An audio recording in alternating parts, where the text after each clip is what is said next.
चलो voice confirm कर दीजिए।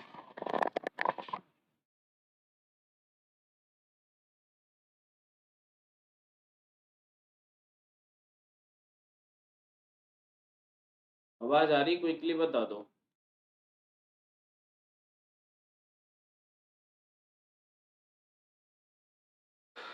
जितने भी स्टूडेंट लाइव हैं एक बार वॉइस कंफर्म कर दीजिए। मेरी आवाज आ रही है? हाँ जी।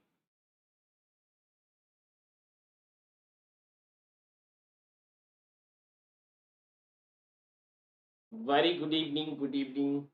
राधे राधे। तबीयत थोड़ी सी बेटर है पहले से। अक्सर हो जाता है, मेरा थोड़ा लंबा जाता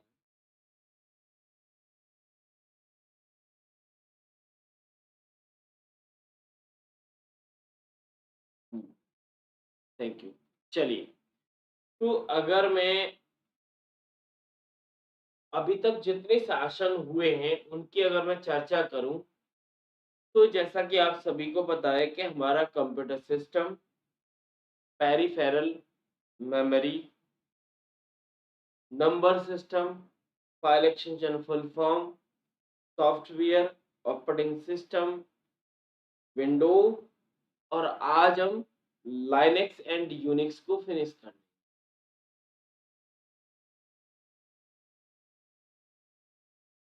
तो बहुत सारे टॉपिक्स हो चुके हैं। अब बचे क्या है? एमएस ऑफिस और इंटरनेट। दो मेजर टॉपिक बचे हुए हैं और छोटे-छोटे बहुत सारे टॉपिक्स हम कर चुके हैं। तो प्लान ये है, कल संडे है। कल मैं किसी टॉपिक को मतलब कोई भी टॉपिक हम आगे नहीं बढ़ाएँगे, जितना हमने पढ़ रखा है। अब कल का जो सेशन होगा, वो हर स्टूडेंट के लिए मैंडेटरी नहीं है। मतलब ज़रूरी नहीं है कि आपको लेना ही लेना है। लेकिन हाँ, उनको ज़रूर लेना है जिनको ऐसा लगता है कि नहीं सर मुझे रिवीज़न करना है। ठीक ठीक है ना? कल मैं 2 सेशन कराऊँगा। टाइमिंग क्या रहेगा? वो तो एक तो टाइम डिसाइड है 8 बजे, एक का टाइम आप मैं क्लास के लास्ट में पूछूँगा, तो उसका टाइम आप लोग बता देंगे। उसमें क्या होगा कि 2 पार्ट में मैं रिवीज़न कराने वाला हूँ। बीच में रिवीज़न नहीं हो पाया था, तो इसीलिए कल का दिन मैंने रखा है। जितना पढ़ा है मैंने अभी तक, जितना भी पढ़ाया, सबका 2 पार्ट में मैं रिवीज़न और टेस्ट दोनों कराऊँगा। इससे क्या होगा कि आपने जितना पढ़ रखा है, उस सबको एक की पॉइंट में रिवाइज़ हो जाएगा। दूसरा, उसका टेस्ट भी हो जाएगा, दोनों काम हो जाएँगे। तो कल हम चीज़ों को आगे नहीं बढ़ाएँगे। जिनको ऐसा लगता है कि मैंने पढ़ तो बहुत रखा है लेकिन फिर भी भूलता हूँ, तो उनके लिए स्पेशल कल का सेशन हम लोग रखेंगे। ठीक है? हाँ जी।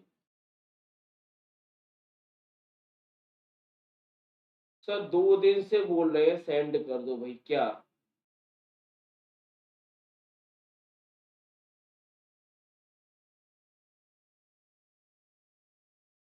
भाई पीडीएफ मैं सबको भेज चुका हूँ, आपका पीडीएफ कौन-सा रह गया ये मुझे भी नहीं पता। ठीक है? ऐसा नहीं है, अगर आपको नहीं मिला था अगेन दोबारा से मैसेज कर दो। फिर नहीं मिला फिर मैसेज कर दो। कैसे नहीं मिलेगा? अभी मैसेज कर देना, क्लास के बाद तुरंत भेज दूँगा मैं।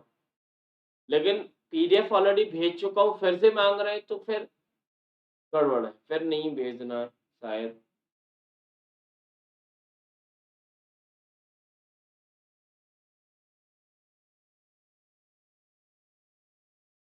सॉफ्टवेयर ऑपरेटिंग सिस्टम की कोई अलग से पीडीएफ नहीं है भाई, कितनी बार बोला है।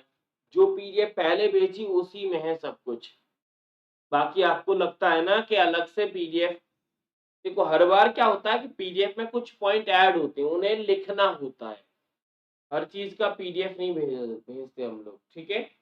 हाँ, गुरुदेव चालू करिए क्लास, बिल्कुल चालू करते हैं। बाकी जो भी सवाल डाउट है ना उसे मैं लास्ट में लूंगा क्लास के, तब हम बात करेंगे, ठीक है? हेडिंग लिख लो आज, टॉपिक अपनी नोटबुक में। क्या लाइनेक्स और यूनिक्स दोनों टॉपिक को टॉप पर लिख लीजिए, ठीक है। दोनों को समराइज भी करेंगे, डिटेल भी करेंगे, दोनों बेसिस पर हम जाएंगे इस टॉपिक।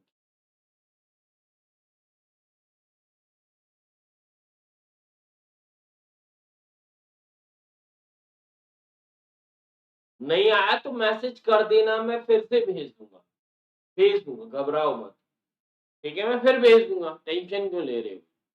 जो चीज आज क्लास में बोल रहे हो फोन करके नहीं बोल सकते, मैसेज करके नहीं बोल सकते, सर 3 दिन से मैसेज कर रही हूँ आप मैसेज नहीं कर रहे, तो कम से कम जो यहाँ पे कर रहे हो व्हाट्सएप पे कर दो, इतनी तकलीफ ही नहीं होगी आपको, ठीक है ना। चलिए लिख लीजिए भाई, लाइनेक्स एंड यूनिक्स। और सबसे पहले हमें समझना है कि what is a Linux. Linux होता क्या है। तो लाइनेक्स जैसे आप लिखा टॉपिक, उसके बाद वही टॉपिक के नीचे आप लाइनेक्स के पॉइंट को भी मेंशन करना होगा। कैसे, वो भी मैं आपको बता देता हूं। जैसे आप लाइनेक्स लिखोगे अपनी नोटबुक में, तो लाइनेक्स के आगे एक पॉइंट लिख लीजिए। क्या लिखेंगे, लाइनेक्स लिख कर लाइनेक्स के आगे पॉइंट लिखो कि लाइनेक्स हमारा OSS होता है। ब्रैकेट में लिखो फ्री, मॉडिफाई एंड शेयर। ये 3 शब्द ऐसे हैं जो लाइनेक्स की डेफिनेशन को डिफाइन करते हैं, ठीक है। साथ ही साथ में दूसरा पॉइंट लिखो 1991 और ब्रैकेट में लिखो टोरवाल्ट,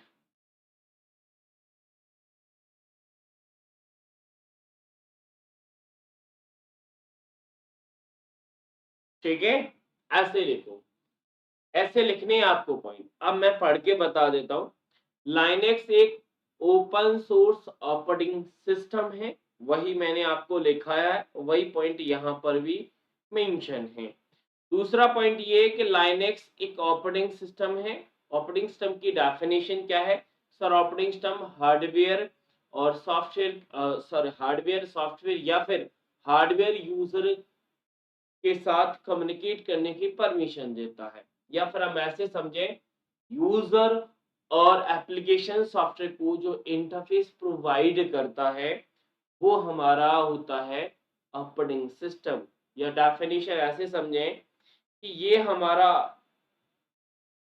ओएस है, यहाँ पर हार्डवेयर होता है, यहाँ पर यूजर होता है, या फिर यहाँ पर एप्लीकेशन भी ले लो।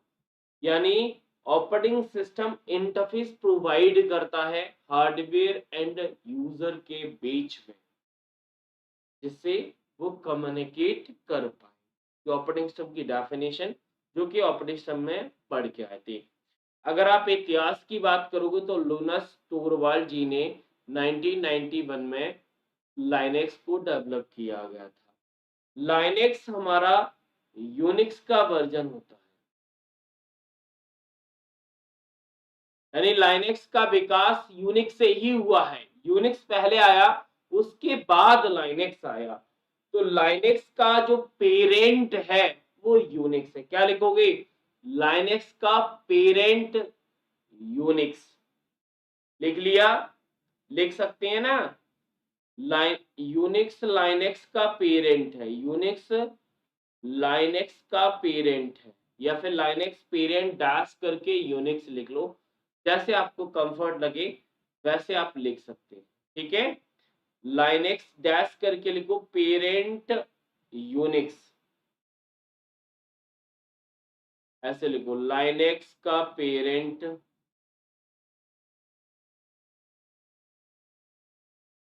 यूनिक्स। ये पॉइंट लिखना है। लाइनेक्स का विकास कहां से हुआ है, यूनिक्स से हुआ है। ये स्ट्रक्चर है यूनिक्स का, इसी स्ट्रक्चर को हमें समझना होगा। अगर स्ट्रक्चर समझ में नहीं आता है, वैसे तो इस स्ट्रक्चर को हम विंडोज में भी काफी हद तक डिस्कस कर चुके हैं और यूनिक्स में भी डिफाइन करेंगे, दोनों बेसिस पर करेंगे। देखो ये लाइनेक्स ऑपरेटिंग सिस्टम है। यहाँ पर हार्डवेयर, हार्डवेयर में सीपीयू रैम रोम जो भी हार्डवेयर होते हैं वो सारे हार्डवेयर आते हैं। ये हमारा ऑपरेटिंग सिस्टम है। ऑपरेटिंग सिस्टम में देखो system library, kernel, kernel module and हमारे system software, user process, user utility and compiler. ये ऑपरेटिंग सिस्टम के अंदर ही आते हैं। अब यहाँ पर देखो यूजर 1 है, यूजर 2 है, यूजर 3 है, यूजर n है। यूजर 1 एप्लीकेशन का उपयोग कर रहा है, यूजर 2 वी का उपयोग कर रहा है, यूजर आई एसईडी का उपयोग कर रहा है, यूजर आई अदर कंपाइलर का उपयोग कर रहा है। तो डिपेंड करता है कि यूजर कौन सा किसका यूज कर रहा है। अब ये फिगर क्या डिफाइन कर रहे हैं, फिर डिफाइन करने के लिए हमें अगला कंपोनेंट को समझना होगा। कंपोनेंट जब तक समझेंगे नहीं तब तक हमें समझ में नहीं आएगा। इसमें स्ट्रक्चर में सबसे पहले नंबर पे हमें कर्नेल मिलता है। क्या, जैसे हमने कंप्यूटर सिस्टम पढ़ा था उसी प्रकार अगर मैं component of the operating system की बात करूं तो 5 कंपोनेंट में हमने या 5 स्ट्रक्चर में या 5 फीचर्स से हमने ऑपरेटिंग सिस्टम लाइनक्स को डिवाइड किया है, जिसमें सबसे पहले नंबर पर हमारा कर्नेल आता है। सर ये कर्नेल होता क्या है? Kernel is a core part of operating system. Operating system का जो कोर पार्ट है ना वो कर्नेल ही होता है। अब यहां से आपको समझ में, जैसे अगर आपको याद हो जब आपने सीपीयू पढ़ा था, सीपीयू के कितने कंपोनेंट होते हैं? बोलोगे तो सर 3 होते थे। कौन कौन से? सीयू, एएलयू और रजिस्टर्ड। वैसे हमारे चाहे एएलयू का फंक्शन हो, रजिस्टर्ड का फंक्शन हो, सीयू का फंक्शन हो, ये हम सीपीयू का फंक्शन मानते थे। इसी प्रकार हमने ऑपरेटिंग सिस्टम के जितने फंक्शंस पढ़े हैं, अब जरूरी नहीं ऑपरेटिंग सिस्टम करता हो, ऑपरेटिंग सिस्टम के जो कंपोनेंट है वो उन फंक्शन को परफॉर्म करते हैं। तो ऑपरेटिंग सिस्टम के जो कंपोनेंट है उसमें सबसे इंपॉर्टेंट है हमारा कर्नेल। कर्नेल का काम क्या होता है? Sir kernel is establish communication between device and software. अभी मैंने आपको क्या बताया था कि हमारा ऑपरेटिंग सिस्टम हार्डवेयर और सॉफ्टवेयर के बीच में इंटरफेस प्रोवाइड करता है कम्युनिकेशन के लिए। और ये इंटरफेस ऑपरेटिंग सिस्टम में कौन प्रोवाइड करता है? सर कर्नेल करता है। तो कर्नेल का काम रहता है जो ऑपरेटिंग सिस्टम जितनी फंक्शन को परफॉर्म करता है, मोस्ट ऑफ द केस में उन सारे परफॉर्मेंस को हमारा कर्नेल ही करता है। जैसे सीपीयू के अंदर जितने भी ऑपरेशन हैं उन ऑपरेशन को ऑपरेट करना या फिर परफॉर्म करना एएलयू का काम होता है। उसी प्रकार ऑपरेटिंग सिस्टम में जो फंक्शंस हैं उनको करने का काम हमारे कर्नेल का होता है। मानते हम ऑपरेटिंग सिस्टम को है, जब तक कर्नेल नहीं जाते तब तक हम ऑपरेटिंग सिस्टम को डिफाइन करते जाते हैं। ठीक है, अब कर्नेल क्या क्या काम करता है? अब जिन स्टूडेंट ने ऑपरेटिंग सिस्टम के फंक्शंस पढ़ रखे हैं उन्हें कर्नेल के जो रेस्पॉन्सिबिलिटी है, कर्नेल की जो जिम्मेदारियां हैं या फिर कर्नेल के जो फंक्शंस हैं वो क्विकली समझ में आ जाएंगे। क्यों? क्योंकि ऑपरेटिंग सिस्टम के जो ज्यादातर फंक्शन है वो कर्नेल ही करता है, जिसमें सबसे पहले नंबर पर हमारा डिवाइस मैनेजमेंट आता है। अगर आपको याद हो तो device management, memory, file, process, ये सारे हमने ऑपरेटिंग सिस्टम में पढ़े थे। तो ऑपरेटिंग सिस्टम के जो फंक्शंस है वो कर्नेल ही करता है, इसीलिए कर्नेल के फंक्शन ऑपरेटिंग सिस्टम के फंक्शन ही माने जाते हैं। अब बात करते हैं डिवाइस मैनेजमेंट। नाम से समझ में आ रहा है, हमने ऑपरेटिंग सिस्टम में भी पढ़ा था। एक सिस्टम में कई डिवाइस जुड़े होते हैं, ये आप लोग जानते हैं, जिसमें सीपीयू रहता है, मेमोरी रहता है, sound card, graphic card, multiple हमारे पास डिवाइसेस कनेक्टेड रहते हैं। कर्नेल डिवाइस ड्राइवर से सभी डिवाइस के साथ उनके डेटा को स्टोर करता है और बिना ड्राइवर के कर्नेल उस डिवाइस के साथ कम्युनिकेट नहीं कर सकता। मतलब क्या है? मतलब ये है कि अगर यूजर को किसी डिवाइस के साथ जैसे प्रिंटर है, अगर आप प्रिंटर से कम्युनिकेट करना चाहते हो तो सबसे पहले ड्राइवर होना जरूरी है, तभी वो कनेक्टिविटी होगा। और अगर आप प्रिंट करना चाहते तो प्रिंटिंग की जो कमांड है आपकी, आपने भेज दी, लेकिन आपकी कमांड उस प्रिंटर तक कौन पहुंचाएगा? तो ये कर्नेल ही पहुंचाता है। इसीलिए डिवाइस मैनेजमेंट की जो रेस्पॉन्सिबिलिटी है, जो फंक्शंस है, वो कर्नेल के द्वारा ही परफॉर्मेंस होते हैं। अगला है मेमोरी मैनेजमेंट। अब मेमोरी मैनेजमेंट में हमारा कर्नेल ही रेस्पॉन्सिबल है। क्यों? क्योंकि मेमोरी का अलोकेशन हो, मेमोरी को ट्रैक करना हो, ठीक है ना, मेमोरी में, या फिर हमें किसी डेटा को स्टोर कराना हो, तब हम इसी मेमोरी मैनेजमेंट का यूज करते हैं। तो मेमोरी मैनेजमेंट की फंक्शन को परफॉर्म कौन करेगा? सर कर्नेल ही करेगा। ऑलरेडी हम ऑपरेटिंग सिस्टम में मेमोरी मैनेजमेंट को, प्रोसेस को, डिवाइस को, तीनों को पढ़ के आए हैं। तो अगला फंक्शन है प्रोसेस। अब प्रोसेस को क्रिएट करना है, प्रोसेस को मैनेज करना है, प्रोसेस को शेड्यूल्ड करना है, प्रोसेस को टर्मिनेट करना है। ये कार्य कौन करता है? सर ऑपरेटिंग सिस्टम का था, लेकिन ऑपरेटिंग सिस्टम का कंपोनेंट पढ़ लिया, जो core of the operating system है, तो कर्नेल है, तो कर्नेल ही करेगा। अगर आज आपसे पूछा जाए कि प्रोसेस मैनेजमेंट कौन करता है? कर्नेल करेगा। डिवाइस मैनेजमेंट कौन करता है? सर कर्नेल करता है। मेमोरी मैनेजमेंट कौन करता है? कर्नेल करता है। यानी ऑपरेटिंग सिस्टम के जो फंक्शंस है, मोस्ट ऑफ द केस में आप कर्नेल के साथ ही ले जाओगे। नेक्स्ट है सिस्टम कॉल। अब सिस्टम कॉल का हैंडलिंग भी हमारा कर्नेल ही करता है। सिस्टम कॉल क्या होते हैं? सिस्टम कॉल का मतलब है जब यूजर किसी कमांड को परफॉर्म करना चाहता है, तो वो अपना रिक्वेस्ट कर्नेल को भेजता है, तो उसे हम सिस्टम कॉल के नाम से जानते हैं। मतलब यूजर आखिर काम क्या करना चाहता है, वो काम कर्नेल को बताता है, उसी को हम सिस्टम कॉल कहते हैं। ठीक है ना? सिस्टम कॉल आगे पढ़ेंगे, मैं पढ़ाऊंगा अलग से सिस्टम कॉल को, बूटिंग प्रोसेस को, दोनों को पढ़ाऊंगा। तो ये वो रेस्पॉन्सिबिलिटी है, वो फंक्शन है जो कर्नेल परफॉर्म करता है। तो उम्मीद करता हूँ कर्नेल और कर्नेल के फंक्शन दोनों आपको समझ में आए।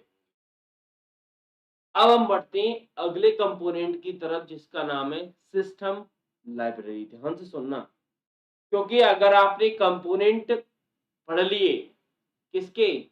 ऑपरेटिंग सिस्टम के, तो पूरा ऑपरेटिंग सिस्टम का स्ट्रक्चर समझ में आ जाएगा। इसीलिए मैंने हर ऑपरेटिंग सिस्टम में कुछ चीजें अलग अलग रखी है। विंडोज में कल हमने कुछ पढ़ा, आज हमने लाइनेक्स यूनिक्स में कुछ पढ़ेंगे, जिससे हमें पूरा ऑपरेटिंग सिस्टम अच्छे से समझ में आ जाएगा। सिस्टम लाइब्रेरी की बात करें तो नाम से स्पष्ट हो रहा है, सिस्टम लाइब्रेरी एक स्पेशल प्रोग्राम है। कैसा है सर? स्पेशल प्रोग्राम है जो कर्नेल की विशेषताएं या फिर फीचर्स को एक्सेस करने में हमारी मदद करता है। मतलब कर्नेल के फीचर्स तक हम एक्सेस करना चाहते हैं, तो इस सिस्टम लाइब्रेरी की मदद से ही कर पाएंगे। इतना ही सफिशिएंट है, इससे ज्यादा जरूरी नहीं है। क्या लिखोगे? सिस्टम लाइब्रेरी एक ऐसा प्रोग्राम है जो कर्नेल के फीचर्स को एक्सेस करने में मदद करता है। Simple, short.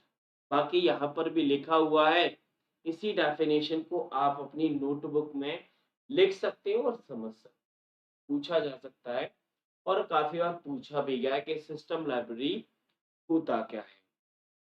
तो कर्नेल के साथ संबंध है सिस्टम लाइब्रेरी का। अगला टर्म है सिस्टम टूल।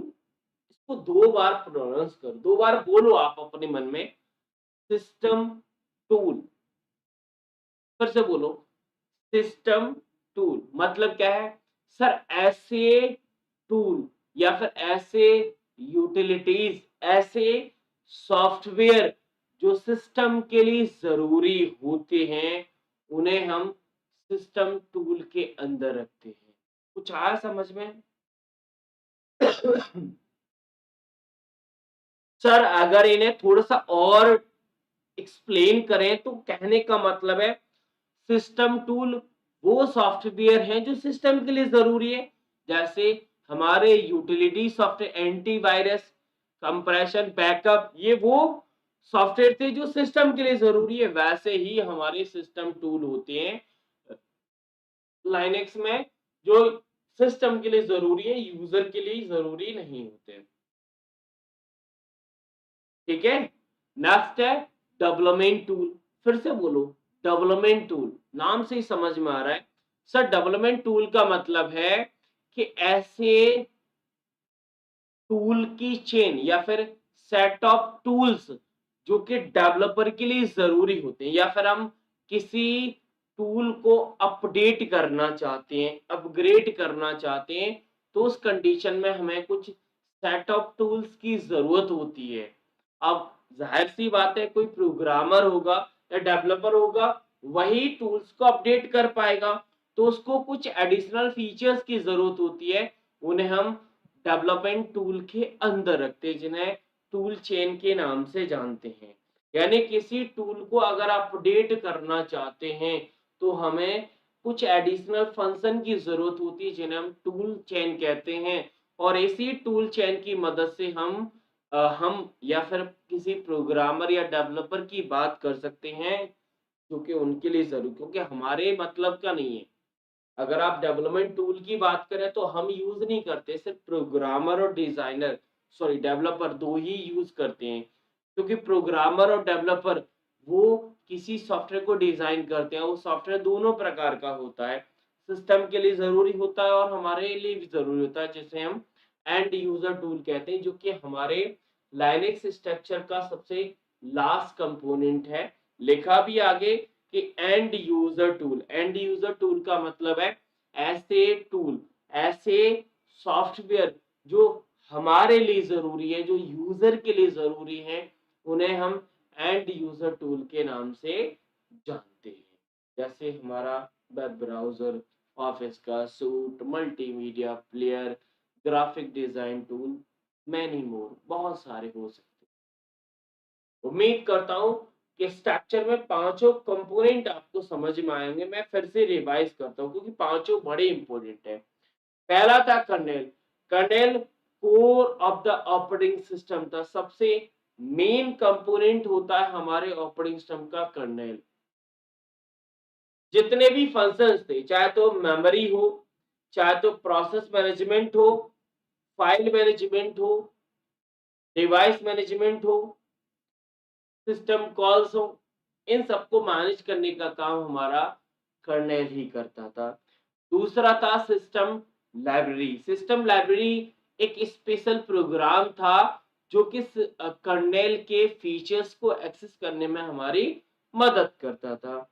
तीसरा था सिस्टम टूल। सिस्टम टूल ऐसे यूटिलिटीज का सेट था जो सिस्टम के लिए जरूरी होता, जिन्हें हम सिस्टम सॉफ्टवेयर के नाम से भी समझ सकते थे। चौथा था development tool. Sir development tool ऐसी सेट ऑफ टूल्स होता है जो कि किसी टूल को अपडेट करने के लिए हमें एडिशनल फीचर्स देता है, जो किसी डेवलपर या फिर प्रोग्रामर यूज करता है, जिसे टूल चेन के नाम से भी जानते हैं। और लास्ट था हमारा एंड यूजर। एंड यूजर का मतलब होता है ऐसे टूल, ऐसे सॉफ्टवेयर जो कि यूजर के लिए जरूरी होते हैं, उन्हें हम एंड यूजर टूल के नाम से। ठीक है, समझ में आया? बिल्कुल समझ में। लिखा भी है कि ऑपरेटिंग सिस्टम के लिए एंड यूजर टूल की आवश्यकता नहीं होती। क्यों? क्योंकि वो यूजर के लिए जरूरी है, ऑपरेटिंग सिस्टम के लिए जरूरी नहीं। उम्मीद करता हूँ स्ट्रक्चर में पांचों कंपोनेंट क्लियर हुए।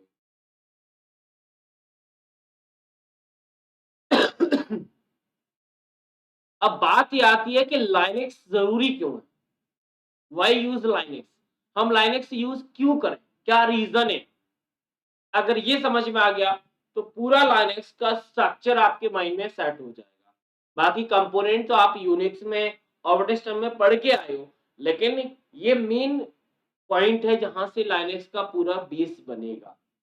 लाइनेक्स एक परफेक्ट ऑपरेटिंग सिस्टम है। परफेक्ट क्यों?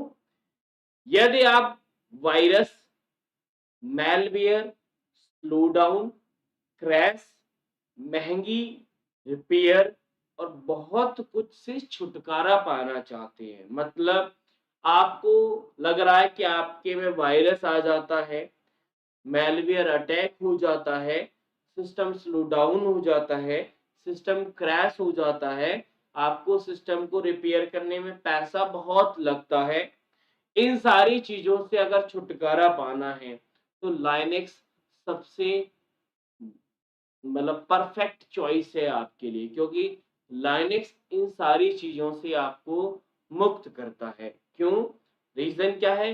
रीजन के लिए हमें इन दोनों फिगर के माध्यम से समझना होगा कि लाइनेक्स जरूरी है और लाइनेक्स में क्या होता है और लाइनेक्स में क्या नहीं होता है। देखो, लाइनेक्स में क्या होता है, लाइनेक्स एक तो फ्री है, ओपन सोर्स है, सिक्योर है, लाइनेक्स को हम डिस्ट्रीब्यूट कर सकते हैं और फास्ट परफॉर्मेंस होती है। ये वो फीचर्स है जो लाइनेक्स के अंदर अवेलेबल होते हैं। अब यहाँ पर ये वो पॉइंट है जो लाइनेक्स में नहीं होते, जैसे वायरस का अटैक लाइनेक्स में नहीं होता, मैलवेयर अटैक नहीं होगा, स्लो डाउन नहीं होगा, क्रैश नहीं होगा, कॉस्ट रिपेयर नहीं होगा। तो ये वो चीज है जो लाइनेक्स में अवेलेबल नहीं होती है। यानी लाइनेक्स को वायरस फ्री ऑपरेटिंग सिस्टम बोला जाता है। लाइनेक्स फ्री होता है, इसीलिए जरूरी है और सब लोग यूज कर सकते हैं। इसीलिए मैंने ये स्टार्टिंग में तीनों टर्म के साथ लाइनेक्स को डिफाइन किया था। फ्री, फ्री का मतलब क्या होता है कि आपको पैसा नहीं देना होता। नेक्स्ट है मॉडिफाई।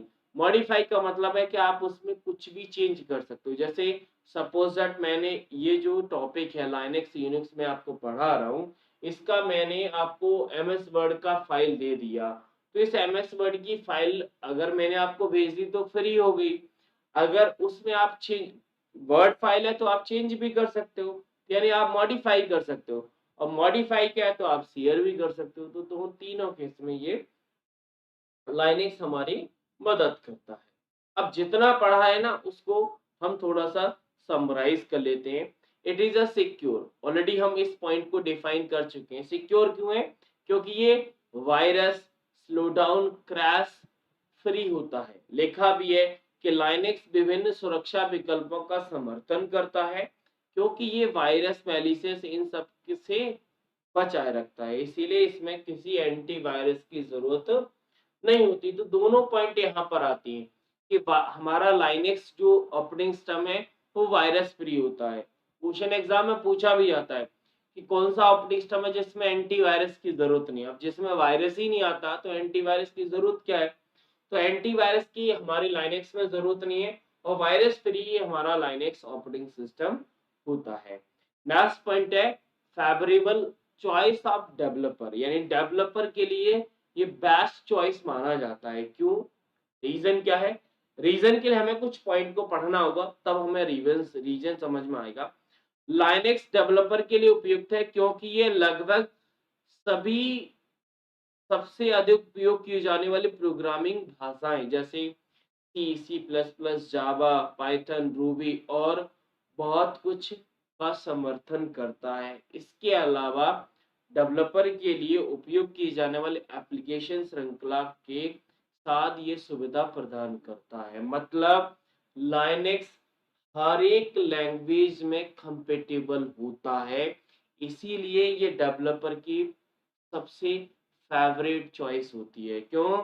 जैसे वर्ड की फाइल है तो वर्ड की फाइल को आप किसी भी एप्लीकेशन प्रोग्राम में आप एडिट कर सकते हो। क्यों? क्योंकि वो आपका सॉफ्ट डेटा है, तो दूसरे में ले जाओ, कोई दिक्कत वाली बात नहीं है। लिखा भी है developer finder Linux terminal window काफी बेहतर होता है, इसीलिए विंडो का कमांड टर्मिनल पसंद करते हैं। ठीक है, ये वही पॉइंट है कि डेवलपर, अगर डेवलपर एडिट कर पाते हैं और सी आती है तो सी में एडिट हो जाएगा, सी प्लस प्लस है उसमें एडिट हो जाएगा, इसीलिए सबसे बेस्ट चॉइस माना जाता है। यानी लाइनेक्स हमारे हर एक लैंग्वेज को सपोर्ट करता है, चाहे वो सी हो, सी प्लस प्लस हो, जावा। तो ये पॉइंट एग्जाम में पूछा जाता है, ध्यान रखना इस चीज का। चलिए लास्ट 2 पॉइंट है लाइनेक्स डिस्ट्रीब्यूशन। ऑलरेडी मैं बता चुका हूं, अगर लाइनेक्स फ्री है तो उसे आप डिस्ट्रीब्यूट भी कर सकते हो। एग्जाम्पल के तौर पर अगर हम बात करें तो लाइनेक्स को मॉडिफाई करके लाइनेक्स के वर्जन बनाए गए, जिनमें हमारा लाइनेक्स का Ubuntu, Fedora, Debian Linux, Mint Linux, Arch and many more, बहुत सारे वर्जन्स हैं जो लाइनेक्स को मॉडिफाई करके बनाए गए हैं, जिन्हें लाइनेक्स के वर्जन में रखा जाता है। लाइनेक्स डिस्ट्रीब्यूशन का मतलब है कि लाइनेक्स को चेंज करके, मॉडिफाई करके बहुत सारे वर्जन बनाए गए हैं जिन्हें लाइनेक्स का वर्जन बोला जाता है। एग्जाम्पल के तौर पे उबंटू है। पूछा जाता है कि उबंटू किसका वर्जन है, सर लाइनेक्स का है। फेडोरा है, किसका वर्जन है, सर लाइनेक्स का है। ठीक है ना। डिवाइन किसका वर्जन है, सर लाइनेक्स का है। लाइनेक्स को मॉडिफाई करके इनको बनाया गया। लाइनेक्स को यूज कैसे कर सकते हैं, तो लाइनेक्स को यूज करने के लिए हमें कमांड लाइन इंटरप्रेटर की जरूरत होती है, जो कि कंट्रोल अल्ट टी को प्रेस करने से ओपन हो जाता है, जिससे हम या फिर यूजर हम सॉरी कम्युनिकेट कर सकते हैं या फिर इंटरप्रेट कर सकते हैं। ये है कमांड लाइन इंटरप्रेटर।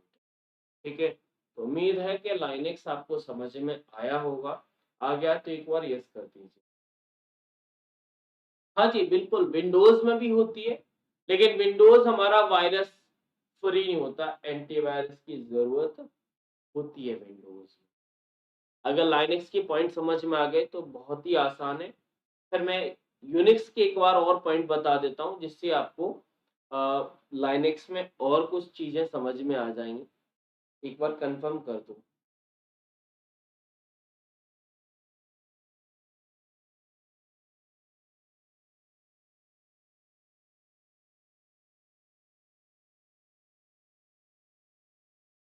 पता मेन पॉइंट क्या है, मेन पॉइंट आपके ये है जो मैंने लिखा है यहाँ पर, और दूसरा लाइनेक्स का जो स्ट्रक्चर हमने पढ़ा था। स्ट्रक्चर देखा, स्ट्रक्चर में 5 चीजें थी। कर्नेल था, सिस्टम लाइब्रेरी,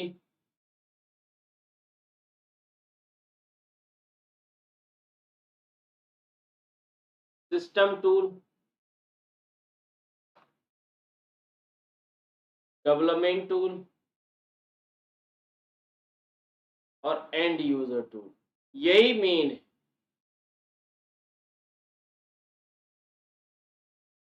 बाकी 3 शब्द तो हम पढ़ ही चुके हैं। सिक्योर वाला केस और लैंग्वेज वाला केस। कौन कौन सी लैंग्वेज हमारा लाइनेक्स सपोर्ट करता है। ठीक है। हम्म।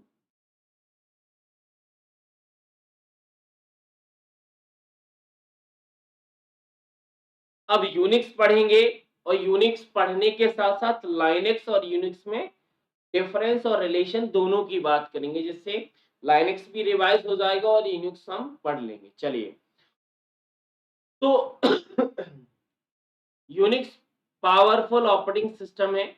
इसे केन थॉमसन और डेनिस रिची ने 1969, काफी जगह पे आपको 1970 दोनों ईयर मिल जाएगा, लेकिन 1969 लिखोगे तो ज्यादा बेहतर है। 70 भी लिख दोगे तो वो भी अच्छा है, लेकिन दोनों ईयर मिल जाता है। मैंने बहुत सर्च किया तो ज्यादातर 1969 बहुत मिला, काफी कम जगह पर 1970 मिला। तो 1969 में A T and T well laboratory मतलब प्रयोगशाला में यूनिक्स का डेवलपमेंट किया गया था। मैंने आपको स्टार्टिंग में बताया था कि यूनिक्स का डेवलप पहले डेवलपमेंट पहले हुआ, उसके बाद लाइनेक्स आया। तो यूनिक्स का ईयर कौन सा है, 1969 लिखोगे, और लाइनेक्स का 1991। यूनिक्स का विकास या फिर यूनिक्स को डेवलप किसने किया, सर केन थॉमसन, डेनिस रिची, 2 साइंटिस्ट थे। और लाइनेक्स का कितने किया, सर टोरवाल्ड जी ने। ये दोनों पॉइंट लिखा है, दोनों पॉइंट यहाँ पर लिख सकते हो आप। यही बताया ना मैंने, मैं दोनों पॉइंट। इसके अलावा लाइनेक्स हमारा फ्री होता है, लेकिन यूनिक्स फ्री नहीं। अब यूनिक्स फ्री नहीं तो यूनिक्स कैसा है, तो यूनिक्स के लिए हमें यूनिक्स के फीचर्स को पढ़ना होगा। लेकिन यूनिक्स के फीचर्स पर जाने से पहले एक टर्म और पढ़ लीजिए। यूनिक्स में file system is a hierarchy structure of file and directory. ये ऑलरेडी मैं कल बता चुका था कि जो फाइल सिस्टम होता है वो हमारे फाइल एंड फोल्डर का स्ट्रक्चर डिफाइन करता है कि हमें अपने सिस्टम में किस प्रकार से स्टोरेज कराना है वो डिफाइन करता है फाइल सिस्टम। मैंने कल ही आपको बता दिया था। वापस आते हम अपने फीचर्स पर। फीचर्स इसीलिए जरूरी है, जैसे हमने यूनिक्स के स्ट्रक्चर में 5 पॉइंट डिफाइन किए थे और लाइनक्स को समझाता, उसी प्रकार यूनिक्स के फीचर्स समझेंगे और यूनिक्स को डिफाइन करेंगे। फीचर्स में multitasking, multi user probability, portability, file security and protection, command structure, communication, accounting and Unix and utilities, ये वो फीचर्स है जो यूनिक्स को डिफाइन करेंगे। इसमें सबसे पहले नंबर पर आता है मल्टीटास्किंग। ये वो फीचर्स है जो हमारे यूनिक्स के साथ भी इनबिल्ड होता है, यूनिक्स के साथ भी जाता है। सॉरी, यूनिक्स तो पढ़ रहे हैं, लाइनक्स के साथ भी जाता है। अब मल्टीटास्किंग कल भी पढ़ा था, कल से पहले ऑपरेटिंग सिस्टम में भी डिफाइन किया था। मल्टीटास्किंग का मतलब क्या होता है सर? एक समय में एक से अधिक टास्क करना मल्टीटास्किंग कहलाता है। यही तो मतलब था मल्टीटास्किंग का। जिन स्टूडेंट को मल्टीटास्किंग आता है उनको मल्टी यूजर भी आता होगा, क्योंकि मल्टीटास्किंग में एक यूजर एक समय में मल्टीपल टास्क को ऑपरेट करता है, और मल्टी यूजर का मतलब है कि एक सिस्टम पर मल्टीपल यूजर एक समय में काम कर सकते हैं। ये दोनों का डेफिनेशन है। तो हमारा जो यूनिक्स और लाइनक्स ऑपरेटिंग सिस्टम होती है वो मल्टीटास्किंग के साथ साथ मल्टी यूजर होते हैं। ठीक है ना? चलिए, पढ़ना है पढ़ सकते हैं। यूनिक्स मल्टीटास्किंग ऑपरेटिंग सिस्टम में जो कि एक टर्मिनल पर एक से अधिक कार्य करने की अनुमति देती है, ताकि एक कार्य को फोरग्राउंड और अदर टास्क को बैकग्राउंड प्रोसेस किया जा सके। कुछ समझ में आया? मतलब जब मल्टीटास्किंग होता है तो एक प्रोसेस तो आपका फोरग्राउंड रहता है, बाकी प्रोसेस बैकग्राउंड में चलती है। इसका मतलब क्या है? इसका मतलब ये है कि जब यूजर मल्टीटास्किंग करता है तो जिस प्रोसेस को वो सामने यूज कर रहा है, जैसे अभी मैं पीडीएफ पर पढ़ा रहा हूं, तो जो पीडीएफ पर जो टास्क किया जा रहा है वो फोरग्राउंड प्रोसेस है। बाकी जो बैकग्राउंड में प्रोसेस चल रही है, जैसे मेरा गूगल खुला हुआ है, मेरा ओबीएस खुला हो जहां से मैं स्ट्रीमिंग कर पा रहा हूं, मेरा नोटपैड खुला हो जहां से मैंने की को कॉपी किया हुआ है, तो ये जितनी भी प्रोसेस है बैकग्राउंड में चल रही, उन्हें बैकग्राउंड प्रोसेस के नाम से जानते हैं। तो दो प्रकार की प्रोसेस होती है हमारे कंप्यूटर के अंदर, एक फोरग्राउंड एक, और दूसरी बैकग्राउंड। फोरग्राउंड जिस पर हम प्रेजेंट में काम कर रहे हैं, जो हमें दिखाई दे रही है, और बैकग्राउंड में जो बाकी चल रही है, जिन पर हम काम नहीं कर रहे बट बैकग्राउंड में चल रही है, उन्हें बैकग्राउंड कहते हैं। इसीलिए मल्टीटास्किंग में एक टास्क को हमारा फोरग्राउंड रहता है, बाकी सारे के सारे टास्क हमारे बैकग्राउंड में चले जाते हैं। तो दोनों प्रोसेस का डेफिनेशन आपको समझ में आया होगा, बाकी मैं लास्ट में और रिपीट कराऊंगा इन्हें। Multi user, multitasking, multi user दोनों समझ में आ गए। मल्टीटास्किंग का समझ में आ गया तो मल्टी यूजर भी समझ में आ गया। क्यों? क्योंकि एक समय में एक से ज्यादा यूजर एक सिस्टम को यूज कर रहे हैं, तो इसका मतलब है कि वो मल्टी यूजर सपोर्टेड सिस्टम है, और यूनिक्स हमारा मल्टी यूजर सपोर्टेड होता है। कैसे? यानी एक सिस्टम पर एक से अधिक यूजर हमारे विभिन्न टर्मिनल के साथ लॉगिन कर सकते हैं, और उन उस सिस्टम का मल्टीपल टास्क के लिए, मल्टीपल बोला जाए कि ऑपरेशन के लिए यूज कर सकते हैं उस पर्टिकुलर सिस्टम को, दूसरे सिस्टम की जरूरत नहीं होती। तो डिपेंड करता है यूजर किस चीज के लिए यूज कर रहा है, उसकी भाषा पे डिपेंड। ठीक है, दोनों समझ में आ गए। मल्टीटास्किंग, मल्टी यूजर दोनों समझ में आ गया। अब नेक्स्ट है पोर्टेबिलिटी। सर ये क्या होता है? एक बार फिर से बोलो, पोर्टेबिलिटी। जैसे मैंने लाइनक्स में फेवरेबल चॉइस ऑफ डेवलपर बताया था, लाइनक्स डेवलपर के लिए बेस्ट चॉइस क्यों होता था? सर लाइनेक्स डेवलपर के लिए बेस्ट चॉइस इसीलिए था क्योंकि लाइनेक्स हमारा सी, सी प्लस प्लस, जावा, पाइथन, रूबी इन सारी लैंग्वेज में कंपेटेबल था, वो उनमें एडिट कर सकता था, इसीलिए बेस्ट चॉइस था हमारा लाइनेक्स। अगर हम यूनिक्स की बात करें तो यूनिक्स हमारा दो लैंग्वेज को सपोर्ट करता है। कौन कौन सी? यानी यूनिक्स का महत्वपूर्ण पार्ट सी लैंग्वेज में लिखा गया है और कुछ हार्डवेयर यानी कुछ पार्ट असेंबली लैंग्वेज में लिखे गए हैं। तो क्या करोगे आप अपनी नोटबुक में यूनिक्स के आगे ऐसे लिखना भाई, यूनिक्स के आगे लिखना सी एंड असेंबली लैंग्वेज।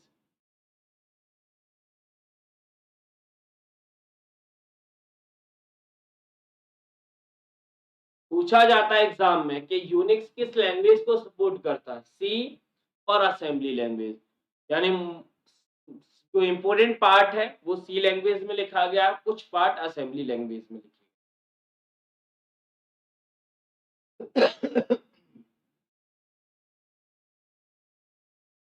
ठीक है,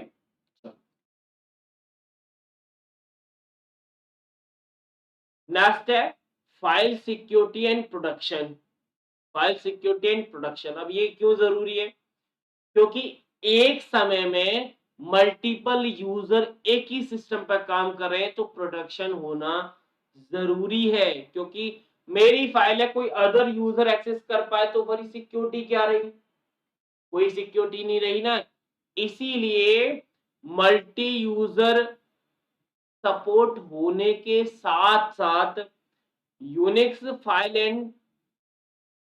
फाइल सिक्योरिटी एंड प्रोटेक्शन को भी सपोर्ट करता है। क्यों? क्योंकि फाइल को एक्सेस करने के लिए अलग अलग लेवल पर ऑथराइजेशन को सपोर्ट करता है। कैसे? जैसे फाइल को रीड परमिशन देनी है, फाइल को राइट परमिशन देनी है, फाइल को एग्जीक्यूट परमिशन देनी है। मतलब समझ में आ रहा है? जैसे किसी फाइल को अगर आप ऑन कराना चाहते हो तो आप यूजर आईडी पासवर्ड दे दो तभी वो फाइल ओपन होगी, या फिर फाइल के साथ आप सिर्फ रीड ओनली मोड लगा दो तो सिर्फ रीड होगी, फाइल के साथ राइट मोड लगा दो तो राइट होगी, फाइल के साथ एग्जीक्यूट मोड लगा दो तो एग्जीक्यूट मोड होगी। मतलब फाइल की परमिशन को आप रिस्ट्रिक्शन मोड में डिफाइन कर सकते हो। इसीलिए यूनिक्स में file system security and protection को फॉलो करता है। समझ में आया कुछ? मैंने बनाया फाइल कोई भी एक्सेस कर पाए? नहीं। अगर मैंने रिस्ट्रिक्शन लगा दिया तो सामने वाला बंदा एक्सेस नहीं कर पाए। इसीलिए फाइल सिक्योरिटी एंड प्रोटेक्शन को भी हमारा यूनिक्स सपोर्ट करता है। नेक्स्ट है कमांड स्ट्रक्चर। ये क्या होता है?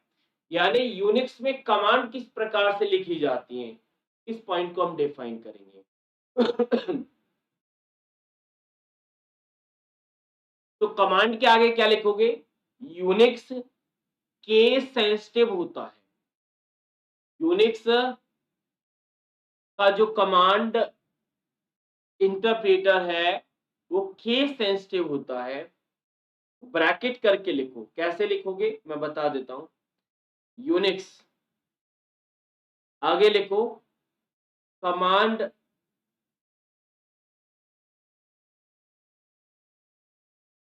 Case sensitive.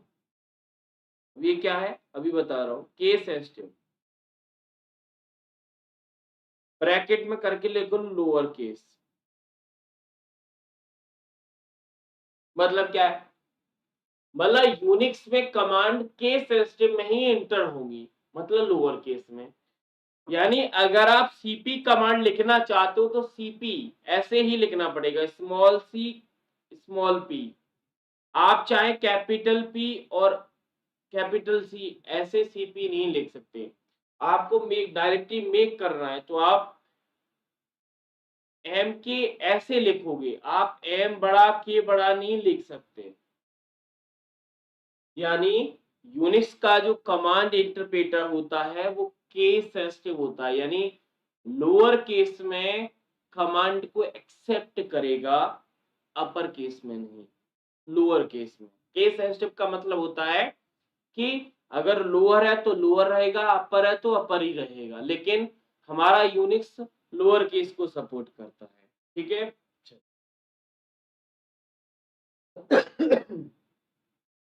यही मेन पॉइंट हमारे लिए जरूरी थी। बाकी कम्युनिकेशन पढ़ना चाहते हो तो कम्युनिकेशन ऐसे पॉइंट है कि आप आराम से समझ सकते हो। Communication, accounting, Unix, utility and system, तो एक बार पढ़ लेते हैं फिर भी समझ में आ जाएगा। अगर हम कम्युनिकेशन की बात करें तो यूनिक्स में हमारा कमांड को राइट करना, कमांड को मेल करना, टॉक कमांड करना, ये हमारे वो फीचर्स हैं जो कम्युनिकेशन को सपोर्ट करते हैं। अकाउंटिंग की बात करें तो जो यूजर होता है, यूजर की जितनी जॉब है उन सबको ट्रैक करने का काम भी इसी अकाउंटिंग में होता है, या फिर जो सीपीयू की शेड्यूलिंग है, सीपीयू की जो मॉनिटरिंग है, वो भी इसी अकाउंटिंग के अंदर आती है।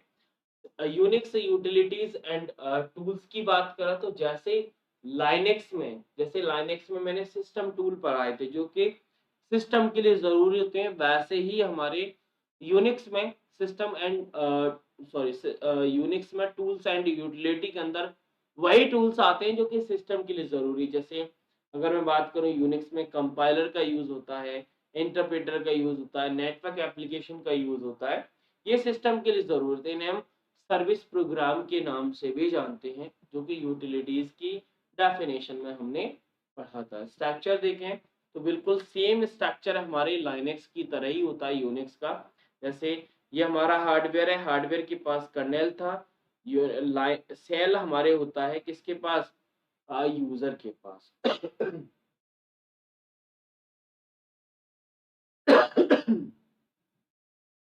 इसीलिए यूनिक्स के स्ट्रक्चर में हम कुछ लेयर को डिफाइन करते हैं, कुछ कंपोनेंट को डिफाइन करते हैं। जैसे मैंने लाइनेक्स में स्ट्रक्चर में आपको सेल नहीं पढ़ा था, जबकि लाइनेक्स हमारे ऑपरेटिंग सिस्टम का कंपोनेंट कर्नेल के साथ साथ सेल भी होता है।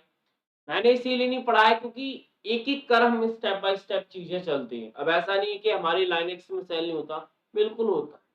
ठीक है, बट स्टेप बाय स्टेप मिलेंगे तो ज्यादा अच्छा है। अब देखो, लेयर वन में हार्डवेयर। अब हार्डवेयर आप लोग अच्छे से जानते हैं, जितने भी हार्डवेयर है, चाहे वो प्रिंटर हो, स्कैनर हो, ये सारे हार्डवेयर लेवल पे डिफाइन करते हैं। दूसरी लेयर होती है कर्नेल की। कर्नेल हार्डवेयर के जस्ट बगल में लेयर होती है। क्यों? क्योंकि हार्डवेयर के साथ जो कम्युनिकेट करने की परमिशन देता ऑपरेटिंग सिस्टम में, वो कर्नेल ही होता है। और कर्नेल को हम ऑलरेडी लाइनेक्स में पढ़ के आए थे कि kernel is a core component of operating system, जो कि पूरे के पूरे ऑपरेटिंग सिस्टम के फंक्शन को मेंटेन करने का काम करता है, चाहे तो डिवाइस का मैनेजमेंट हो, मेमोरी का हो, प्रोसेस का हो, सबका मैनेजमेंट ये कर्नेल ही करता है।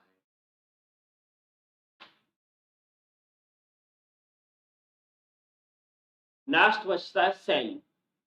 सेल हमारे यूजर के लिए, अब जैसे अगर मैं स्ट्रक्चर आपको बताऊं, स्ट्रक्चर थोड़ा सा डिजाइन कर दूं, ये हमारा ऑपरेटिंग सिस्टम है, ये हमारा ओएस है।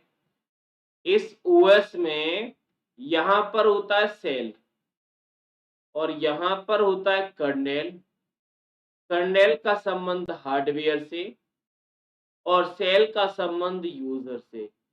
यूजर के द्वारा जितने भी कमांड टाइप की जाती हैं वो इस सेल के पास जाती हैं।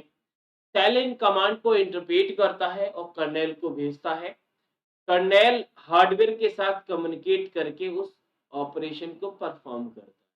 यानी अगर आप हार्डवेयर से कम्युनिकेट करोगे तो कर्नेल की जरूरत पड़ेगी, और यूजर के साथ जो सीधी कनेक्टिविटी रखता है वो हमारा सेल ही होता है। इसीलिए सेल इज अ इंटरप्रेटर होता है। सेल एक इंटरप्रेटर है जो कि टर्मिनल पर यूजर द्वारा सबमिट किए गए कमांड की व्याख्या करता है और उसे प्रोग्राम और उस प्रोग्राम को कॉल करता है जिसे वो करना चाहता है। मतलब जो काम करना चाहता है उसी को सीधा वो कमांड भेजता है जिससे वो टास्क परफॉर्म हो जाएगा। ये होता है सेल। सेल का संबंध सीधा यूजर से रखोगे तो ज्यादा बेहतरीन। ठीक है, तो यहाँ पर हो जाता है हमारा यूनिक्स क्या फिनिश। फिर भी यूनिक्स का अगर कंपोनेंट, ये एप्लीकेशन तो हम पढ़ चुके हैं, की जरूरत नहीं है, क्योंकि एंड यूजर प्रोग्राम पढ़े थे ना हमने, एंड यूजर वही होते हैं एप्लीकेशन प्रोग्राम, क्योंकि हमने ये लाइनेक्स में भी पढ़ रखे हैं। हाँ, सेल के एक बार नाम जरूर पढ़ लेना, सेल को डिटेल करने की जरूरत नहीं है। यूनिक्स में सेल के टाइप भी होते हैं, 3 प्रकार की सेल होती है, एक बॉन्ड सेल है, सी सेल है और कॉर्न सेल है, बस इनके नाम जरूरी है। कभी एग्जाम में अगर पूछ लिया जाए तो डिटेल करने की जरूरत नहीं है, डिटेल मैं नहीं करा रहा क्योंकि बहुत दिन हो गए डिटेल नहीं पूछा गया, पूछा जाएगा तब देख लेंगे।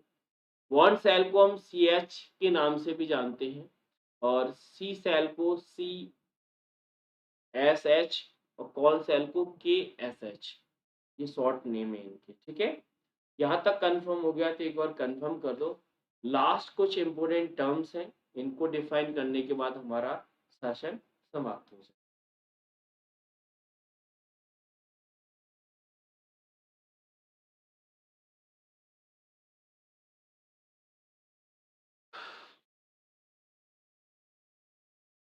एक बार कंफर्म कर दो।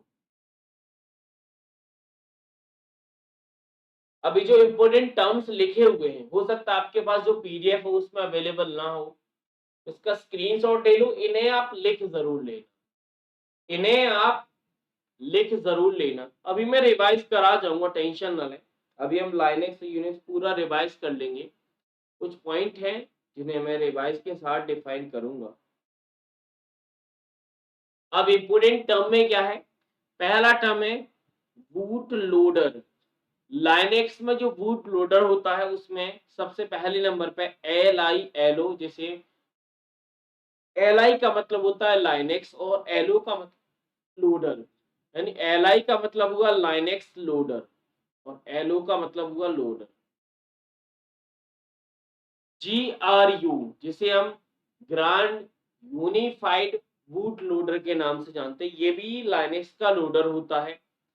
और तीसरा है लोड लाइन। लोड लाइन क्या है सर, ये भी लाइनेक्स का लोडर है। तो अगर लाइनेक्स के लोडर पूछे जाए तो LILO, GRUB और लोड लाइन तीनों लगा दोगे।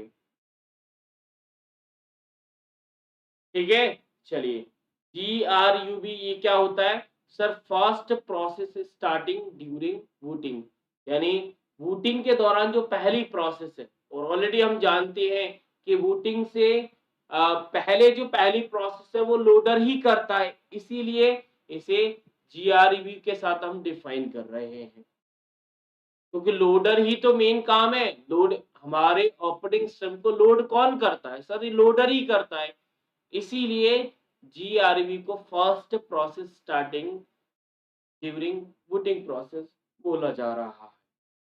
ठीक है, अगला पॉइंट है slash ETC slash DEV slash home slash temp slash live. ये क्या है सर, ये डायरेक्टरी है। डायरेक्टरी समझते हैं, फोल्डर्स जिन्हें मैंने कल ही बताया था सर। ETC की अगर हम बात करें तो ये वो डायरेक्टरी है जो स्पेसिफिक मशीन से रिलेट, मतलब contain configuration file specific to the machine, मतलब मशीन से रिलेटेड फाइल को कॉन्फ़िगरेशन करने वाली, सॉरी, मशीन से रिलेटेड स्पेसिफिक फाइल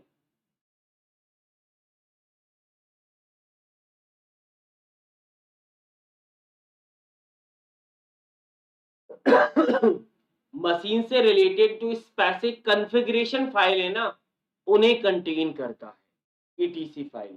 समझ में आया, यानी कॉन्फ़िगरेशन फाइल जो कि स्पेशल मशीन से रिलेट करती है। दूसरा है DB, इसमें स्पेशल डिवाइस फाइल कंटेन रहती है। नेक्स्ट है होम, होम में होम डायरेक्टरी कंटेन रहती है। नेक्स्ट टेम्प, टेम्प का मतलब पता ही सर, टेम्पररी फाइल या फिर वो फाइल जो अपने आप 10 दिन में डिलीट हो जाती हैं। और नेक्स्ट है LIB, जिसे हम लाइब्रेरी का नाम देते हैं, तो नाम से ही समझ में आ रहा है कि अगर हम लाइब्रेरी की इमेज की बात करें या फिर कर्नेल के मॉड्यूल की बात करें, तो उनको कंटेन करने का काम हमारा LIB यानी लाइब्रेरी डायरेक्टरी करता है। इनके नाम में इनका डेफिनेशन है, बस इनको एक बार देखना है। अब जो स्लैश है ना, इसे हम बैकवर्ड स्लैश कहते हैं, जिसे टॉप लेवल डायरेक्टरी बोला जाता है। ठीक है, अब इतना पढ़ लिया है। इसके बाद आपको क्या करना है, मल्टीपल चॉइस क्वेश्चन लगाने। क्वेश्चन थोड़े ज्यादा है, 79 के लगभग क्वेश्चन है, सारे क्वेश्चन। उम्मीद है कि शायद इसका PDF आपके पास नहीं होगा, तो ये PDF आपको व्हाट्सएप पर शेयर कर दिया जाएगा। उसके बाद मॉर्निंग में इसका सॉल्यूशन मिल जाएगा। लेकिन उससे पहले एक बार हम लाइनक्स यूनिक्स को रिवाइज कर लेते हैं, और लाइनक्स की कुछ कमांड्स हैं जो एग्जाम में कभी कभी पूछी जाती है, तो उनको भी पढ़ लेते हैं। तो एक बार लाइनक्स को रिवाइज हो जाएगा, उन कमांड को भी पढ़ लेंगे, दोनों काम कर लेते हैं। देखो, लाइनक्स हमारा ऑपरेटिंग सिस्टम है, ऑलरेडी हम पढ़ चुके हैं। लाइनक्स मल्टी यूजर और मल्टीटास्किंग दोनों होता है, यानी लाइनक्स और यूनिक्स दोनों के दोनों मल्टी यूजर मल्टीटास्किंग होते हैं, याद रखना। इसीलिए लाइनक्स के साथ मैंने कुछ फीचर्स रखे और यूनिक्स के साथ कुछ फीचर्स रखे, तो ये चीज जरूर रखना। अब बाद में आप बोलोगे सर यूनिक्स के साथ आपने बताया था मल्टीटास्किंग मल्टी यूजर होता है। अरे भाई, लाइनक्स भी हमारा मल्टी यूजर और मल्टीटास्किंग होता है। ठीक है, आगे लाइनक्स फ्री होता है, ओपन सोर्स, ऑलरेडी हम पढ़ चुके हैं, इसमें कोई डाउट नहीं है। लाइनक्स का विकास यूनिक्स से हुआ, ये भी हम पढ़ चुके हैं। लाइनक्स डेस्कटॉप और सर्वर दोनों के लिए बनाया गया है, ये भी सही है। लाइनक्स का इंपोर्टेंट कंपोनेंट कर्नेल होता है। कर्नेल किसी प्रकार कंप्यूटर के हार्डवेयर के साथ इंटरेक्ट करने वाला इंटरफेस होता है, जो कि हार्डवेयर के साथ इंटरफेस प्रोवाइड करता है। लाइनक्स अपाची नाम का जो ऑपरेटिंग सिस्टम है, वो वेब सर्वर प्रोग्राम भी अवेलेबल है, इसे वेब पेज दर्शाए जा सकते हैं। ठीक है, कर्नेल हार्डवेयर के लिए निर्देश देता है। ठीक है। शेल लाइनेक्स में यूजर सॉरी कमांड सिंपल या फिर हाँ सिंपल यूजर इंटरफेस होता है, जो कि किसी कमांड को यूजर से कर्नेल तक पहुंचाता है, और कर्नेल फिर उसे हार्डवेयर के साथ निर्देश करता है और उस कार्य को संपन्न करता है। यही हमने पढ़ा था। देखो, ये रहा यूजर, ये रहा सेल, ये रहा कर्नेल, ये हार्डवेयर। के अलावा हमारे कर्नेल के कुछ लाइनेक्स के कुछ वर्जन थे, जैसे आर्क था, CentOS, Debian, Fedora, Ubuntu, ये सारे मैंने लाइनेक्स के वर्जन पढ़ाए थे, लाइनेक्स को मॉडिफाई करके जो बनाए गए हैं। ठीक है, लास्ट में बचता है लाइनेक्स की कुछ कमांड। कमांड इसीलिए जरूरी है क्योंकि कभी कभी पूछ लेते हैं लाइनेक्स में। जैसे अगर मैं बात करूं ls कमांड, तो ls कमांड का यूज किया जाता है डायरेक्टरी एंड फोल्डर की लिस्ट देखने के लिए। क्या करने के लिए? ls कमांड का यूज किया जाता है लाइनेक्स का, मतलब फाइल एंड फोल्डर की लिस्टिंग आपको देखनी है, तब ls कमांड के साथ जाओगे। cd command, directory and folder को बदलना है, तब हम cd कमांड को चलाते हैं। ये कुछ ऐसी कमांड भी है यहाँ पर कॉमन है, जो कि डॉस में भी सिमिलर काम करती हैं। नेक्स्ट है ch मोड। ch मोड का मतलब है फाइल की परमिशन बदलनी है। फाइल की परमिशन का मतलब समझते हैं, जैसे किसी फाइल को रीड मोड लगाना है, किसी फाइल को राइट मोड लगाना है, किसी फाइल को एग्जीक्यूटेबल लगाना है, तो वो आप मोड चेंज कर सकते हैं। नेक्स्ट है ch own, यानी फाइल का ओनर चेंज करना है, फाइल का जो एडमिनिस्ट्रेशन है वो चेंज करना है, तब आप ch on का यूज करते हैं। क्लियर, स्क्रीन को क्लियर करने के लिए स्ट्रीम, इस्तेमाल की जाने वाली कमांड्स की लिस्टिंग देखने के लिए, अगर आप लिस्टिंग चेक करना चाहते हो कि कौन कौन सी आपने कमांड यूज किए, तो वो आप लिस्टिंग के फॉर्म में देख सकते हैं। cat कमांड, इस कमांड का उपयोग कमांड प्रॉम्प्ट पर नई फाइल बनाने के लिए किया जाता है, यानी नई फाइल आपको क्रिएट करनी है, तब आप cat कमांड का यूज करेंगे। यह कमांड डॉस में कॉपी कॉन कमांड के समान काम करती है, मतलब कॉपी कॉन कमांड जो डॉस में काम करती थी किसी फाइल को क्रिएट करने के लिए, वैसे ही हमारे लाइनेक्स और यूनिक्स में cat कमांड करती है।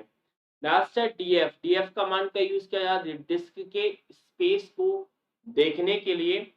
डेट डेट का यूज किया जाता है डेट एंड टाइम जानने के लिए। du फाइल का साइज देखने के लिए।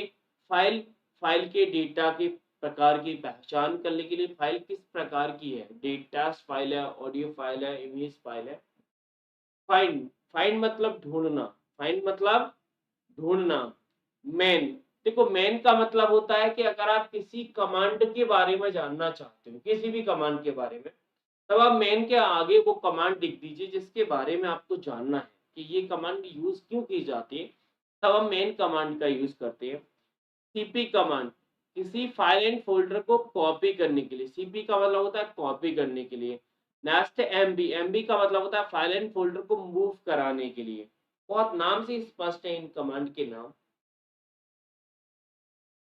M K D I are, M के का मतलब होता है मेक, डी आई आर का मतलब डायरेक्टरी, यानी नया फोल्डर बनाने के लिए। डायरेक्टरी का मतलब क्या होता है, फोल्डर। मेक मतलब बनाना, मेक डायरेक्टरी, नया फोल्डर बनाने के लिए M K D I R का यूज करते हैं। लैस कंटेंट को पेज वाइज देखना है। एसयू यूजर बदलने के लिए R M D I R. अब जिस प्रकार M K D I R का यूज करते हैं, एम के का मतलब मेक होता है, आर एम का मतलब रिमूव होता है। तो डायरेक्टरी को डिलीट करने के लिए, अब यहाँ पर डायरेक्टरी को डिलीट करने के लिए दो कमांड है, एक R M D I R है और आर एम है। अब दोनों में डिफरेंस क्या है, दोनों में डिफरेंस ये है कि आर एम कमांड का यूज किया जाएगा किसी भी डायरेक्टरी को डिलीट करने के लिए, लेकिन R M D I R से वही डायरेक्टरी डिलीट होगी जो कि खाली होगी, उसके अंदर ना तो कोई सब डायरेक्टरी ना ही फाइल होनी चाहिए, तभी वो डिलीट होगी। ठीक है, ये दोनों में डिफरेंस है। पासवर्ड, यूजर के पासवर्ड बदलने के लिए पीडब्ल्यूडी से वर्तमान डायरेक्टरी का पूर्ण पाथ आप प्रिंट कर सकते हैं। एफडिस्क डिस्क के पार्टीशन बना सकते हैं। हु यूजर की लिस्टिंग देखने के लिए, करंट में कितने यूजर्स आपके लॉगिन सिस्टम पर, वो देख सकते हैं। चो कमांड सेल की प्रोग्रामिंग मैसेज को रिप्रेजेंट करने के लिए यूज किया जाता है। और talk command enhance communication program के लिए यूज की जाती है। ये वो कमांड है जो लाइनेक्स और यूनिक्स में यूज की जाती है। ठीक है,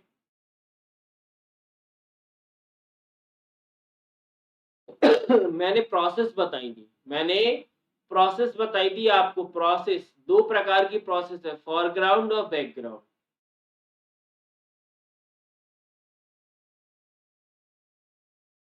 दोनों बताई थी ना।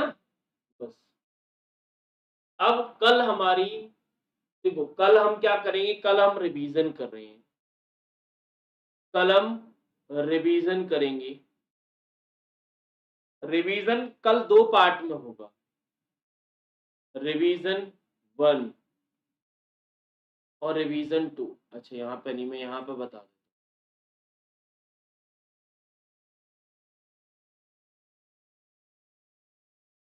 रिवीजन 1, रिवीजन 1 में कंप्यूटर सिस्टम, पेरिफेरल और मेमोरी, ये तीन टॉपिक को इंक्लूड किया है मैंने।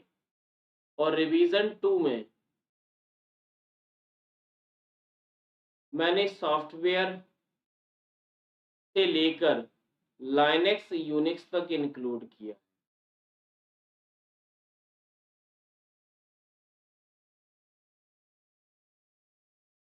अब एक का तो टाइम फिक्स है, 8 PM।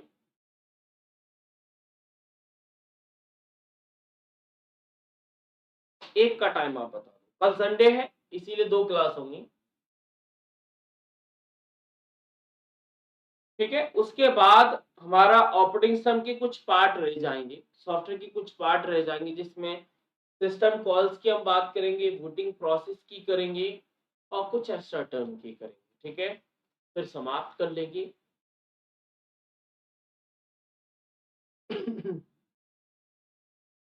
एक टाइम आप बता दो। और ये रिकॉर्डेड, ये दोनों रिवीजन सेशन उन लोगों के लिए, देखो ये मैंने सेशन इसीलिए रखे हैं जिन लोगों ने अभी तक टॉपिक, जैसे जिन्होंने कंप्यूटर सिस्टम नहीं पढ़ा, पेरिफेरल नहीं पढ़ा, मेमोरी नहीं पढ़ा, वो इस सेशन को छोड़ सकते हैं, नहीं ले सकते, क्योंकि जरूरी नहीं है। आप अपना जो टॉपिक चल रहा है उसे कंप्लीट कर लें। और जिन्होंने software operating system window Linux पढ़ लिया है वो इस सेशन को जरूर लें। मतलब रिवीजन क्लास उन्हीं के लिए जरूरी है जिन्होंने टॉपिक्स को कंप्लीट किया है। यानी कल का सेशन हर एक स्टूडेंट के लिए मैंडेटरी नहीं है, जिसको जरूरत है वही सेशन में आएगा, यानी जिसका वो टॉपिक हो चुका है। यानी एक दिन का जस्ट लाइक अ होल्ड किया जा रहा है, मतलब हम रेस्ट कर रहे हैं, जिससे हमारे जो अभी रिसेंटली ज्वाइन स्टूडेंट हैं वो भी हमारे साथ आ जाए, क्योंकि आने वाले 2 टॉपिक ऐसे हैं कि बहुत मेजर रोल रखते हैं। वो अगर छूट गए तो फिर सिलेबस को पकड़ना मुश्किल हो जाता है। हाँ, देखो रिवीजन ज़रूरी है, बिल्कुल सही बात है। रिवीजन मैं 2 प्रकार से कराता हूँ। जब हमारा टॉपिक कंप्लीट हो जाएँगे तब रिवीजन करेंगे। अभी हम एज़ अ वीकली रिवीजन, बीच में वीकली रिवीजन नहीं हो पाया था, इसीलिए कल के दिन में मैंने दोनों जो रिवीजन होनी चाहिए थे दोनों को एक साथ रख दिया।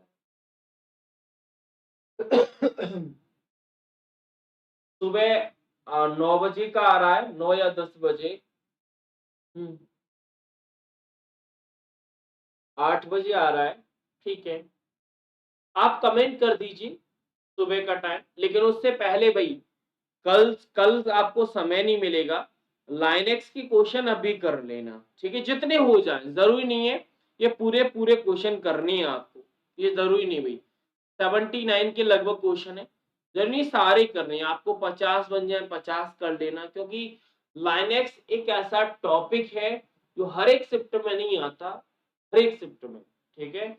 इसीलिए इस क्वेश्चन पर इस टॉपिक पर मैं ज़्यादा जोर नहीं देता हूँ, क्योंकि ये कम आता है, कभी-कभी आता है और आता है तो फिर एक क्वेश्चन लेके आता है बस।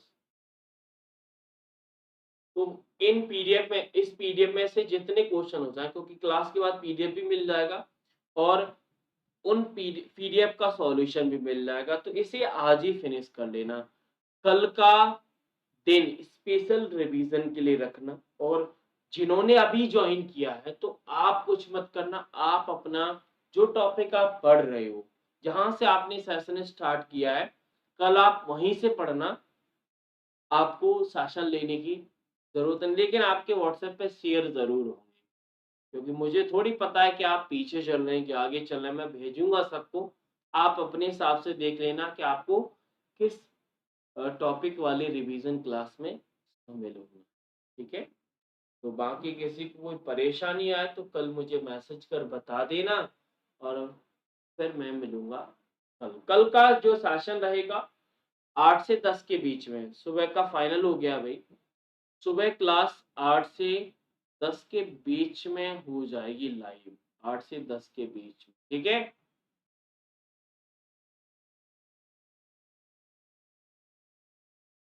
और कल 8 पीएम 2 क्लास होंगी, ठीक है? चलो, हाँ जी।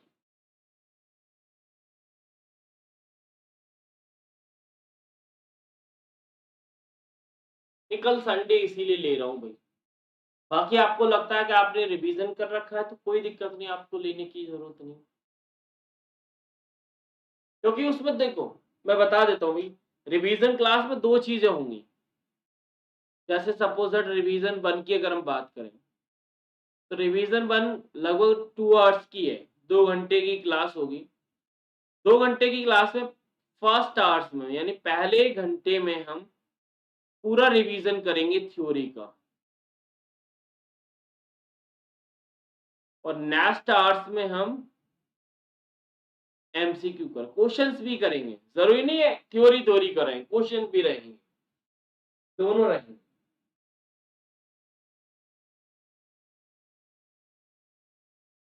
वो तो आपको लिंक मिल जाएगी, 8 सवा 8 भी हो सकता है, ठीक है?